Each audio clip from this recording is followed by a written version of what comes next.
Shalom, selamat pagi.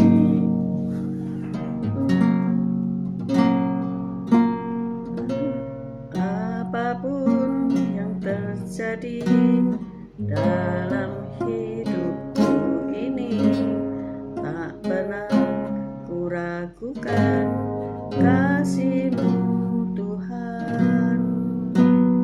Lewat gunung yang tinggi, dalam lembah yang curam, tak pernah kuragukan kasih-Mu Tuhan.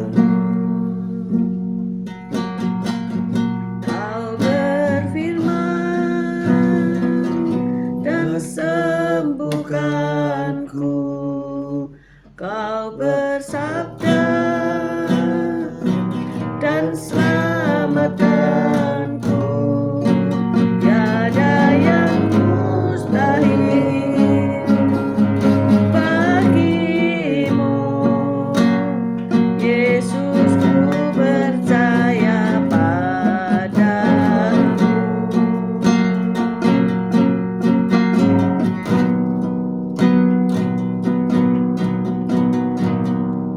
Apapun yang terjadi dalam hidupku ini, tak pernah kuragukan kasih-Mu Tuhan. Lewat gunung yang tinggi, dalam lembah yang curam, tak pernah kuragukan janji-Mu Tuhan. Kau berfirman dan sembuhkanku, Kau bersabda dan selamatkanku. Tiada yang mustahil bagimu, Yesus, ku percaya padamu. Kau berfirman dan sembuhkanku, Kau bersabda dan selamatkanku. Tiada yang mustahil bagimu, Yesus, ku percaya padamu. Kau berfirman dan sembuhkanku, Kau bersabda dan selamatkanku. Tiada yang mustahil bagimu, Yesus, ku percaya padamu. Yesus, ku percaya padamu. Yesus, ku percaya padamu. Haleluya, puji Tuhan. Haleluya, haleluya. Selamat pagi Tuhan Yesus, Kau baik, Kau sungguh anakku yang sungguh sangat baik. Pagi hari ini Kau tetap menyertai kami dalam siaran gembala, siaran renungan pagi hari ini ya Tuhan Yesus. Sebentar lagi Kau baca firman-Mu, mendengar firman-Mu, Kau buka hati pikiran kami agar kami dapat menerima firman-Mu. Berikanlah pengertian bagi kami agar kami mengerti akan firman-Mu, dan berikan iman yang kuat bagi kami agar kami dapat melakukan firman-Mu dalam kehidupan kami ya Tuhan Yesus. Serahkan kehidupan kami sepanjang hari ini bersama semua rekan-rekan peserta daripada renungan pagi hari ini ke dalam tangan-Mu, di dalam kuat kuasa-Mu, di dalam perlindungan-Mu, di dalam penyertaan-Mu, di dalam kasih-Mu, juga di dalam berkat-Mu ya Tuhan Yesus. Dan Kau tetap berikan kesehatan, kekuatan bagi tubuh kami agar kami dapat melayani Kau lebih lagi. Dalam nama Yesus kami sudah berdoa dan mengucap syukur. Amin, amin, amin. Selamat pagi Pak Henry, Bu Viken, CCMI, selamat pagi. Bu Saiman, Pak Saiman, selamat pagi. Bu Wanda, Pak Budi Utomo, selamat pagi. Bu Ruli, Tasya, Elo, Pak Mei, selamat pagi. Pak Yusak, Bu Ineke, selamat pagi. Bu Reta Herawati, selamat pagi. Bu Sepsi, Pak Anton, good morning. Esther, good morning. Bu Foni, Pak Paulus, Bu Yosinta, Bu Nurmala, Miguel, Moanas, good morning. Selamat pagi semuanya. Mari kita baca 1 Korintus 11 ayat 23 sampai 26. 1 Korintus 11 ayat 23 sampai 26. 1 Korintus 11 ayat 23. Demikian bunyi firman Tuhan. Sebab apa yang telah aku teruskan kepadamu telah aku terima dari Tuhan, yaitu bahwa Tuhan Yesus pada malam waktu ia diserahkan mengambil roti, dan sesudah itu ia mengucap syukur atasnya, ia memecah-mecahkannya dan berkata, inilah tubuhku yang diserahkan bagi kamu, perbuatlah ini menjadi peringatan akan aku. Demikian juga ia mengambil cawan sesudah makan, lalu berkata, cawan ini adalah perjanjian baru yang dimeteraikan oleh darahku. Perbuatlah ini setiap kali kamu meminumnya dan menjadi peringatan akan aku. Sebab setiap kali kamu makan roti ini dan minum cawan ini, kamu memberitakan kematian Tuhan sampai ia datang. Amin. Amin, amin, amin. Selamat pagi, Bu Rita Herawati, selamat pagi. Menjadi satu tema kita pada pagi hari ini ya. Bagaimana kita bisa menjadi satu dengan Kristus Yesus. Ya. Kalau tiap bulan di gereja masing-masing diadakan perjamuan kudus ya. Artinya kita bersatu dengan Kristus ya. Di situ satu perjanjian atau sakramen yang dilakukan oleh orang-orang Kristen dalam perjamuan kudus. Ada sebuah lukisan ya yang berjudul That They May All Be One, supaya mereka semua menjadi satu.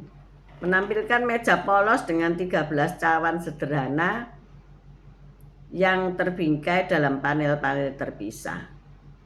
Kesederhanaan lukisan ini digantung di Wolfson College, Universitas Oxford. Siapa yang pernah sekolah di sana pasti lihat lukisan ini ya. Itu menonjolkan makna penting dari peristiwa yang digambarkan, yaitu perjamuan terakhir Yesus dengan para murid. Panel terbesarnya menampilkan sepotong roti dan sebuah cawan yang mewakili Yesus. Yesus adalah roti hidup. Yesus adalah air hidup. Dikelilingi oleh 12 panel lain yang melambangkan kehadiran para murid.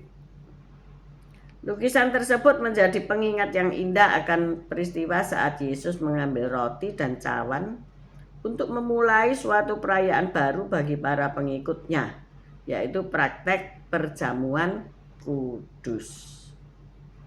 Dan gambaran sebaris panel kosong yang melengkapi lukisannya itu, karena kekosongan itu seolah mengundang orang-orang yang memandanginya untuk ikut ambil bagian di seputar meja tersebut. Kita bertanya ya, apa makna perjamuan kudus bagi Anda? Apakah itu ya nggak ngerti ya ikut saja ya. Tiap bulan di gereja diadakan ya ikut ambil bagian, tapi sejatinya nggak ngerti untuk apa ini semuanya ya. Ayo kita baca 1 Korintus 11 ayat 26. 1 Korintus 11 ayat 26. Sebab setiap kali kamu memakan roti ini dan minum cawan ini, kamu memberitakan kematian Tuhan sampai ia datang. Amin. Puji Tuhan. Jadi kalau kita melakukan perjamuan kudus itu memperingati ya, kita diingatkan bahwa inilah tubuh dan darah Kristus di mana kita menjadi satu dengannya sampai apa? Ia datang kembali 2 kali untuk menjemput kita semuanya ya. Jadi bagi setiap orang percaya, kematian dan kebangkitan Yesus telah membuka jalan pendamaian dengan Allah, sehingga mempunyai tempat untuk makan bersama-sama di meja perjamuannya. Rasanya tidak mungkin ya, ketika orang bermusuhan kemudian makan satu meja gitu. Enak apa enggak? Tapi Tuhan ini luar biasa ya. Kalau ada musuh bersama-sama makan gitu, 2 negara, kepala negaranya bermusuhan, terus makan bersama-sama di satu meja, mungkin yang satu di ujung sana, yang satu di ujung sini, dan mungkin tegang ya. Para pengawal sudah siap. Mereka dengan barisannya masing-masing siap untuk menembak ya. Tetapi di sini kita percaya bahwa dalam perjamuan kudus itu kematian dan kebangkitan Yesus telah membuka jalan pendamaian dengan Allah. Kita yang dulu seteru dengan Allah karena dosa. Karena dosa maka hubungan kita dengan Allah itu putus ya. Karena ada kesalahan manusia, maka Allah tidak mau mendekat. Sebetulnya Allah itu mencari ya manusia untuk selalu manusia itu dekat padanya. Tetapi karena ia tidak kudus, ia melanggar kekudusan, maka ada jurang pemisah. Nah, disinilah Yesus menyambung kembali jurang pemisah itu menjadi jalan ya, supaya setiap orang yang menerima Yesus baik dalam kematian maupun kebangkitannya bersekutu kembali dengan Allah. Nah, inilah tujuannya ya. Jadi setiap bulan kita memperingati perjamuan kudus ini sebagai apa? Peringatan bahwa kita ini dulu jauh dengan Allah, dulu terpisah dengan Allah karena dosa. Tetapi ketika kita bertobat, kita mengakui segala dosa kita, maka jadilah persekutuan kembali dengan Allah. Amin, saudara-saudara. Jadi ketika kita menyatakan atau memperingati pengorbanan Yesus dengan mengikuti perjamuan kudus, kita melakukannya sebagai satu komunitas orang percaya di dunia ini, di segala abad, di segala tempat.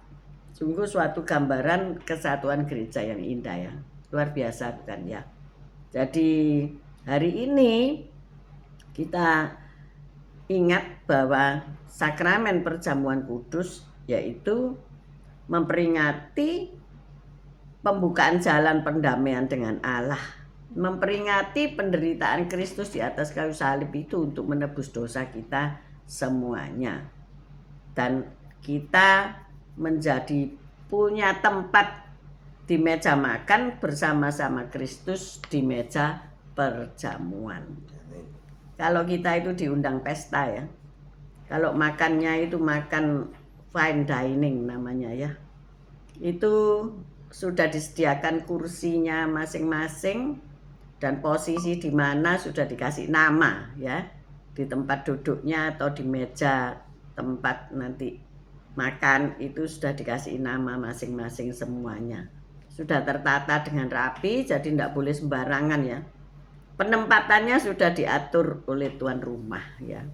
Mungkin very important person dekat dengan tuan rumah, atau tuan rumah di kepala meja di sebelah kiri dan sebelah kanan.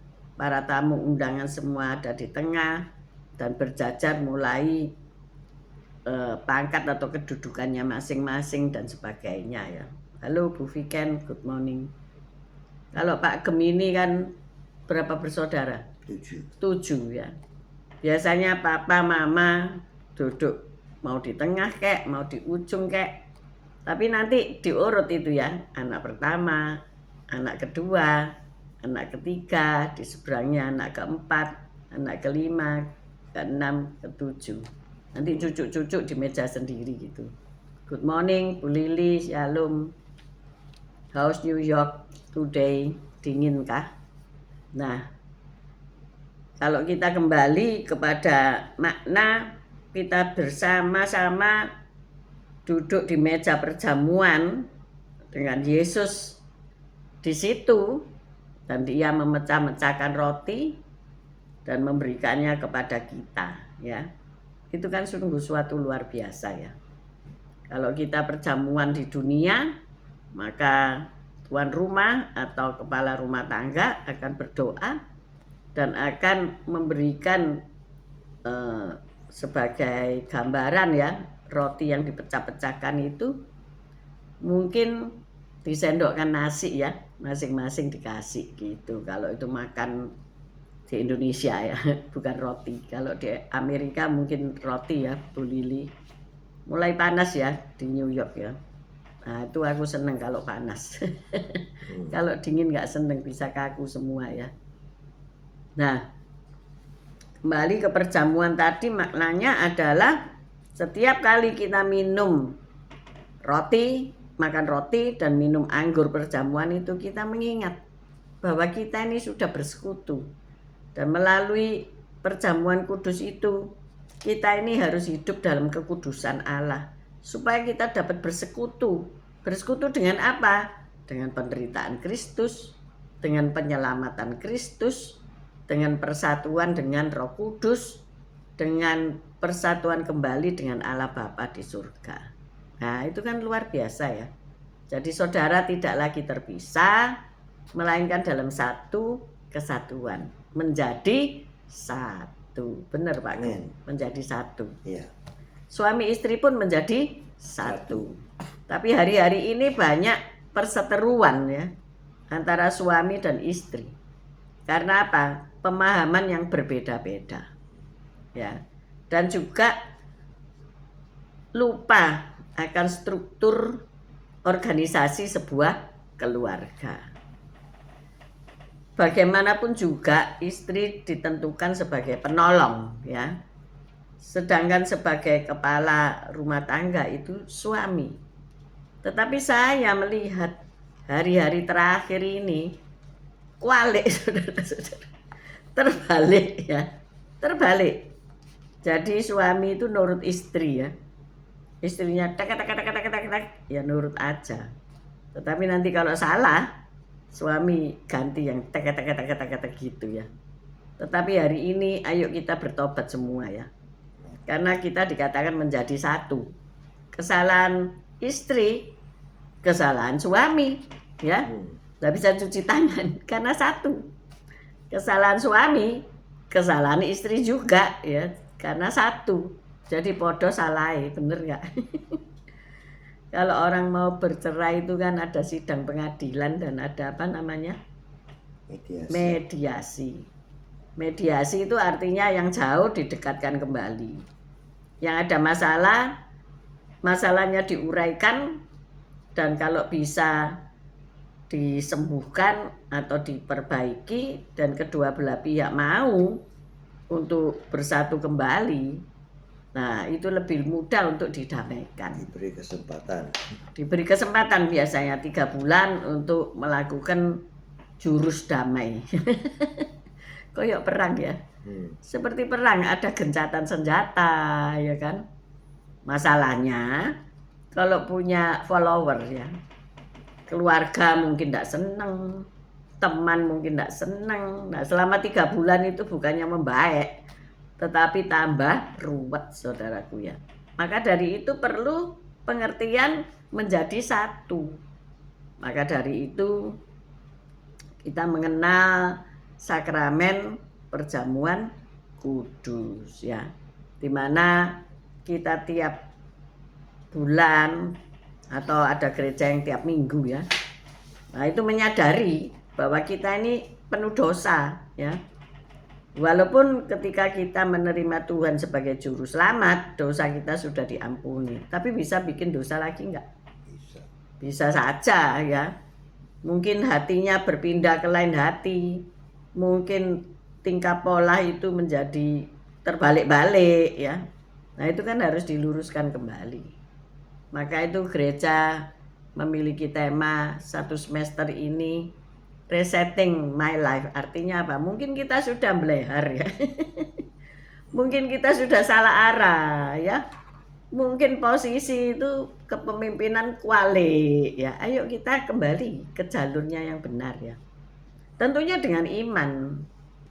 Ya, jangan berkata Allah engkau wis pancet ae. Allah nanti ya juga seperti itu lagi ya. Nah, kalau kita nggak mau memulai sesuatu yang baru, yang lama itu masih dipegang terus, ya mustahil lah ya. Jadi kita harus benar-benar meninggalkan yang lama, meninggalkan segala dosa, mau hidup dalam rel-rel yang baru sesuai firman Tuhan. Benar nggak Pak Gem? Ya, benar. Hari ini ayo kita punya komitmen yang sederhana tapi luar biasa. Komitmen yang sederhana tapi bisa ngelakuin enggak? Kalau mau ya bisa. Nah, kalau mau hidup sehat, bangun pagi, baca firman, jalan sehat ya. Mau jalan enggak hari ini Pak Gem? Ya. Mau. Nah, kita jalan berdua mumpung sepi ya, jalanan ini sepi. Mumpung semua pada libur, tukang sayur libur, pasar libur 3 hari. Bener nggak Pak Gem? Ya. Pasar Porong libur nggak? Kalau buka. Buka ya, karena pasar grosir ya tetap buka. Nah, ketika kita punya kesempatan libur, ayo kita komitmen makan sehat, jalan sehat. Kemarin kami healing, lah makannya tentu nggak sehat kalau healing itu ya. Karena apa? Makan yang enak-enak di restoran yang terkenal, dan tentu semua dimakan. Dari ikan, daging sapi, ayam, apalagi sup, sayur pocai. Enak itu sayur pocai. Saya nggak ngerti ya sayur pocai itu apa. Oh ternyata bayam, kayak bayam Jepang ya, bukan bayam-bayam kita, tapi pocai, bukan pokcai, pocai. Mungkin Bu Viken ini mamanya tahu kan. Di sayur gitu aja, ditumis gitu aja sama bawang putih, enak sih, sedep. Nah, mau sehat apa enggak hari ini berubah ya pola makannya di rumah. Jadi makan tahu tempe lagi, makan buah-buahan lagi, makan sayuran lagi.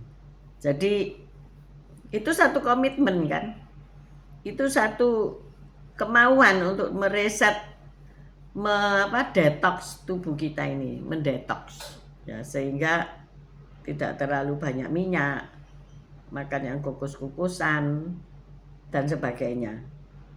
Kemarin saya menilik Ibu Joni ya, yang jatuh ditengarai patah kakinya, terus harus di rumah sakit, dan karena kakinya harus ditarik ya, dikasih bandul. Nah ini kan tidak bisa di rumah ya, karena ranjangnya itu mesti khusus, ada bagian untuk menarik kaki yang patah itu ya. Maka dari itu kalau lansia rawan jatuh ya, kena jatuh mesti something di tulangnya. Tapi Oma Joni ini luar biasa, masih suka makan saudara ya, walaupun kesakitan tapi dia ngomong sudah tidak seberapa sakit. Kemudian dia ngomong, ini makanan rumah sakit kok tidak enak ya. Dengan suara yang keras ya, sampai tetangganya mungkin denger ya. Ya pastilah, karena apa? Makan sehat itu tanpa rasa, ya kan? Cinceng makanannya apa sih ini? Walah ya ampun, tahu cuma dikukus ya. Nasi itu nasi lembek ya. Terus ada sayur, ada sup, putih semua. Putih semua, ada hijaunya, ada oranye, ada kuning. Nah ini tak lihat ini pasti nggak enak. Artinya apa? Tanpa rasa. Dan beliau mengeluh, aku kepengen nasi gorengnya, dia sebut satu restoran yang saya juga seneng gitu ya. Tapi semua orang ya pasti seneng. Saya kepengen loh nasi gorengnya itu. Oh ini masih semangat untuk hidup, amin. Umurnya berapa? Berapa Pak Gem? 98 saudara. Dia berkata begini, aku ini nanti bisa 100 kali ya. Tapi dia kok enggak dipanggil-panggil pulang ke rumah bapak. Saya guyonan, ya rumahmu sudah dijual di sana. Enggak ada rumahnya sebabnya, makanya masih di sini ya. Nah itu berapa lama mau ditarik gitu? Renovasi rumahnya. Ya kasihan loh saudara ya, 2 minggu ditarik, ya ampun, 2 minggu harus terbaring, cuma lihat, nggak bisa lihat pemandangan sih, nggak ada pemandangannya, jendelanya cuma tempat jalanan ya, parkir kelihatan begitu, ndak ada bagus-bagusnya gitu ya, boring pasti ya. Tapi dia seneng. Karena apa? Karena apa Pak Gem? Ditilii teman-temannya ya. Teman-temannya itu pada umur 80 semua, saudaraku ya.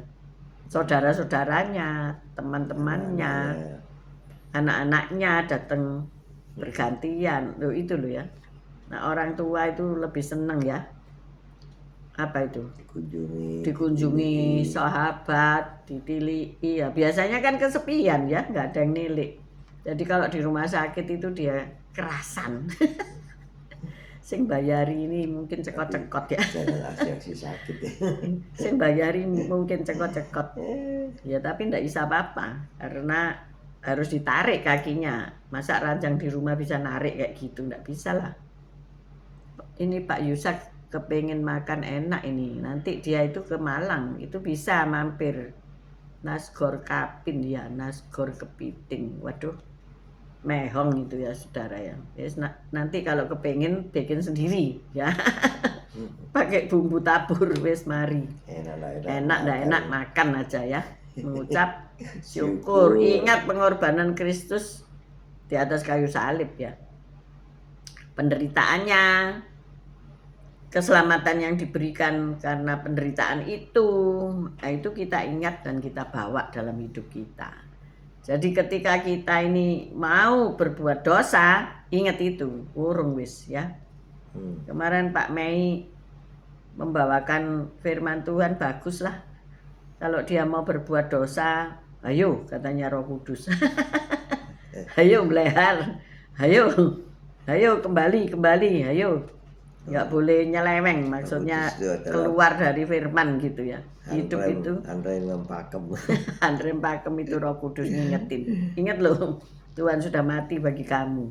Masa kamu sia-siakan? Hidup ini adalah kesempatan. Jadi pagi hari ini, selamat pagi Bu Esterlin, selamat pagi Pak Wong. Semua kita diberi kesempatan untuk kita dapat bersekutu dengan penderitaan, dengan keselamatan yang sudah Yesus berikan bagi kita. Amin. Amin. Nah, akhirnya kita ngerti ya, artinya perjamuan kudus. Tidak hanya lihat, oh dapat firman apa, tapi ngelakukan belum tentu. Ayo kita berdoa. Haleluya. Terima kasih Tuhan Yesus. Ya Tuhan Yesus, layakkan, sucikan, kuduskan kami sehingga kami layak menerima tubuh dan darah-Mu Tuhan Yesus, menyatu di dalam tubuh kami. Roh Kudus pimpin kami agar kami dapat melakukan hal-hal yang terbaik bagi Engkau Yesus. Semua perbuatan kelakuan kami yang kurang baik, kami bisa menanggalkannya dan kami berjalan menuju jalan-Mu ya Tuhan Yesus. Dan Kau tetap gandeng tangan kami, pimpin kami untuk kami berjalan di jalur-Mu Tuhan Yesus, sehingga kehidupan kami tetap memperoleh damai sejahtera, sukacita, kebahagiaan yang luar biasa, keamanan bersama Engkau Yesus. Haleluya. Amin. Bapa, kami bersyukur, berterima kasih karena kami tahu Engkau berkorban untuk kami supaya kami bersatu kembali dengan Allah Bapa di surga. Terima kasih untuk pengorbanan-Mu di atas kayu salib. Dan ketika kami memperingati setiap bulan ataupun setiap minggu pengorbanan-Mu di atas kayu salib menyatu dengan kami, ya Tuhan, kami sungguh bersyukur, berterima kasih. Dan biarlah kami boleh dituntun oleh Roh Kudus-Mu, dipenuhi oleh Roh Kudus-Mu setiap hari, setiap saat, sehingga kami ada perubahan dalam kehidupan. Kami boleh merubah kehidupan kami, karena Kristus sudah membayar lunas kehidupan kami, supaya kehidupan kami seturut kehendak Bapa. Terima kasih ya Bapa. Kami mengangkat kedua belah tangan kami untuk menerima berkat-Mu. Tuhan memberkati Engkau, Tuhan melindungi Engkau. Tuhan menyinari Engkau dengan wajah-Nya dan memberikan Engkau kasih karunia. Tuhan menghadapkan wajah-Nya kepadamu dan memberikan Engkau damai sejahtera. Terimalah berkat dari Allah, Bapa, Putra, dan Roh Kudus, berkat kasih, sukacita, damai sejahtera, mulai pagi hari ini sampai Maranatha Tuhan Yesus datang untuk kedua kalinya, bahkan sampai selama-lamanya. Mari kita terima berkat Tuhan. Katakan bersama. Amin, amin, amin. Untuk Pak Haleluya. Yusak Gitu. dan Bu Esterlin, Pak Wong yang akan melayani di daerah Malang Selatan di desa. Biarkan mereka dapat pulang pergi dengan selamat, mengabarkan Injil, banyak orang bertobat. God bless you all. Dan semuanya bisa saling mendoakan, saling menjadi memperingati bahwa kita satu tubuh Kristus. Haleluya. Amin. Amin, See amin. you on Monday, guys. Besok ayo ibadah di gereja masing-masing. See you guys Senin. God bless us. Bless you.